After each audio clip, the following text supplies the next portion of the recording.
especially people with limited mobility. But we do have some open seats up front. We'd love to have you get a little closer so we do have the space. Take a few moments and move down if you'd like. While everyone's getting situated, my name is Nick Long, and it's a pleasure to moderate tonight's discussion. We are without one panelist yet, but I'm hopeful Reverend King will join us in just a moment. On behalf of the Halifax County Little Theatre and the Halifax County South Boston chapter of the NAACP, let me welcome you to Reaching Out, Coming Together. Next month, the Halifax County Little Theatre will present the play To Kill a Mockingbird in honor of the 50th anniversary of the publishing of Harper Lee's Pulitzer Prize-winning novel. Tonight, the Little Theatre and the local branch of the NAACP welcome you to this forum to discuss the importance of To Kill a Mockingbird as a great American novel, the changes that we've seen since its publication, and the state of race relations in Halifax County today. To Kill a Mockingbird will be presented November 18th through 28th here at Prizery. Tonight we are hoping to examine race relations in the novel, how much has changed in the last 50 years, how much has not, also why change has been so painful in certain areas, and also how we can be a positive influence for change in our community today and in the future. We have a series of prepared questions to begin our conversation, and then later on in the evening, we will accept questions from you, the audience. You have access to pencils, and in your program, you can use the back of the program to make notes of questions you may like to direct to a certain panelist. When we open the floor for questions, please stand to be recognized, and we will bring a microphone to your location. When you ask your question, please identify yourself. Very simply, if I would ask a question, I would go, I'm Nick Long, and go from there. That's all you really have to do. But with that, we will proceed. And again, Becky or anyone else with this production, if we do get Reverend King, if he does show up, please bring him down. Okay, we'd love for him to join the panel. Again, it's an honor to introduce the panel who are seated left to right in alphabetical order. First stage right, your left, is Reverend Margaret Fountain Coleman.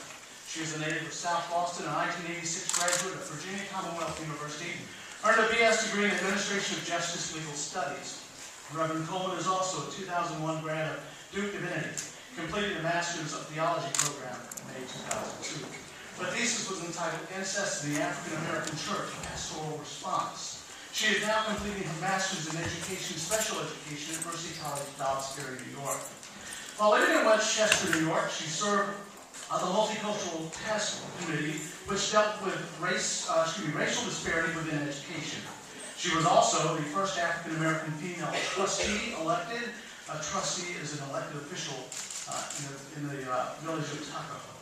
Currently, Reverend Coleman is employed with the Halifax County Public School System. She is a second-grade inclusion teacher, married to the Reverend Frank E. Coleman, Jr., pastor of First Baptist Church, Ferry Street, South Boston, and mother to 4 children, Frank III, Gabrielle, Elias, and Sarah. Would you welcome Reverend Margaret?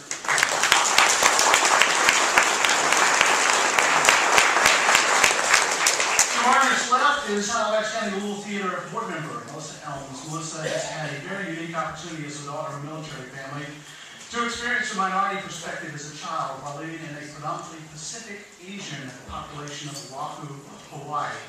She also had similar experiences as a minority and a non-Jewish resident, in a predominantly Jewish school and neighborhood when she lived in Highland Park, Illinois. Furthermore, as an adult, she also had a unique experience of teaching in a school that served the predominantly Black community in Richmond, Virginia, where she taught literature, including African American literature, to high school students. Melissa is currently employed as an English educator with Colebrook School. Welcome, Ms. Elms.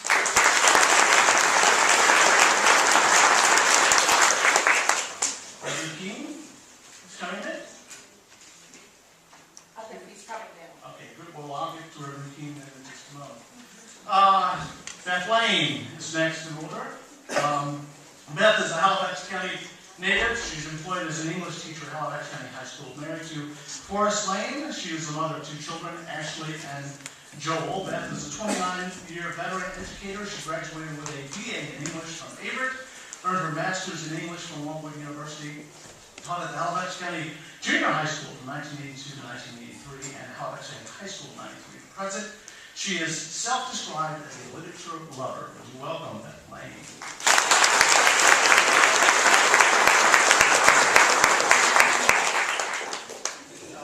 Right here between the two roses. Let me back up and introduce Reverend Keene, who joins us, and Reverend Keene, welcome. Reverend Dr. William A. Keene is pastor at Trail Grove Baptist Church, born in Danville, Virginia. He's been the pastor at Trail Grove Baptist Church, holding a fire science degree, still a member of the International Association of Firefighters, AFL-CIO. Reverend Keene received his doctorate of divinity degree from Faith International Bible College. Dr. Keene was a former chairman of the Interdenominational Ministers Alliance of Danville, former moderator of the Bannister Missionary Baptist Association of Halifax County. Dr. Keene participated in several sit-ins and marches around the country. He was instrumental in getting Danville Public Schools to close in honor of the national holiday for the Reverend Dr. Martin Luther King Jr. Dr. Keene is the state and local president of the Southern Christian Leadership Conference and former national board member of the SCLC. Would you welcome Reverend William A. Keene?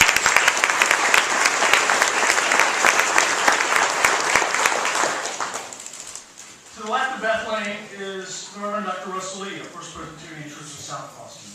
Reverend Russell Lee has been in ministry for 31 years. Born in Dillon, South Carolina, served as pastor of the First Presbyterian Church in South Boston now for 20 years. He's married, has 2 children, and 3 grandchildren. He earned his Master's of Divinity from Columbia Seminary in Atlanta, Georgia, his Doctorate of Ministry from the McCormick Seminary in Chicago, Illinois, and Master of Arts in History from Atlanta Christian University. Please welcome Reverend Dr. Russell Lee. And finally, from Bucky Grove Baptist Church and the Organ Hill Baptist Church, Reverend Dr. Whitfield Scott. Reverend Scott is a native of Sax, Virginia, father of 3 sons, married to the former Inez Gales of Chase City. Currently the pastor of Piney Grove Baptist Church in Scottsboro and ministering to Organ Hill Baptist Church in Great Plains, Virginia.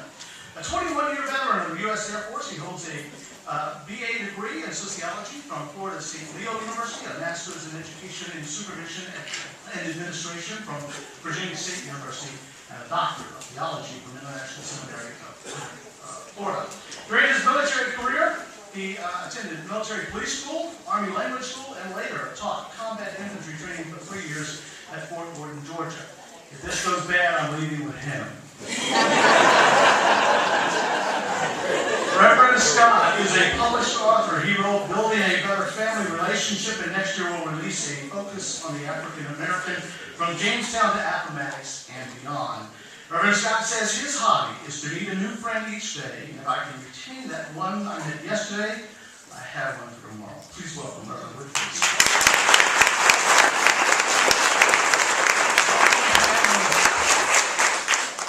Welcome, panelists.